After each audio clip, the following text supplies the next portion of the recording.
Выступления спикеров, лекции и практические занятия. Администраторы интинских госпабликов прошли обучение, которое провели сотрудники Центра управления регионом Республики Коми. Основной целевой аудиторией мероприятия стали сотрудники бюджетных организаций, учреждений образования, культуры и спорта.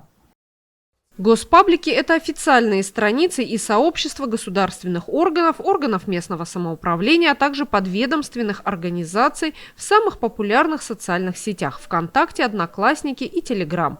Каждое учреждение регулярно публикует актуальную информацию с новостями, а также отвечает на вопросы и сообщения жителей.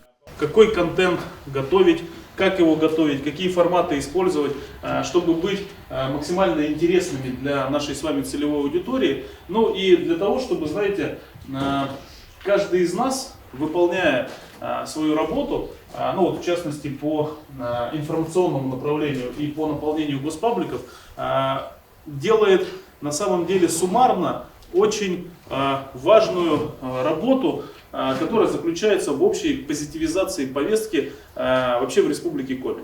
Но согласитесь, что каждый день, рассказывая о каких-то интересных, добрых, очень важных для наших, собственно говоря, сограждан делах, которые вы делаете каждый день, мы, знаете, все вместе добавляем в копилку какого-то позитивного восприятия действительности, которое, ну, сегодня крайне важно, согласитесь.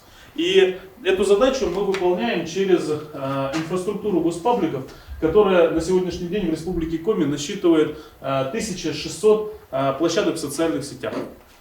Вы только представьте, что суммарная аудитория всей нашей инфраструктуры, в которую входит каждый ваш паблик, составляет более 2 миллионов человек.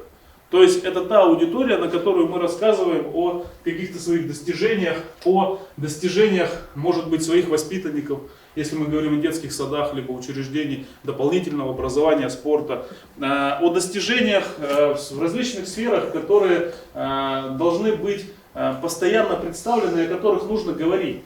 В ходе обучающего семинара специалисты ЦУРа рассказали о тонкостях работы в социальных сетях. Как часто нужно публиковать и правильно оформлять посты, чтобы привлечь больше пользователей.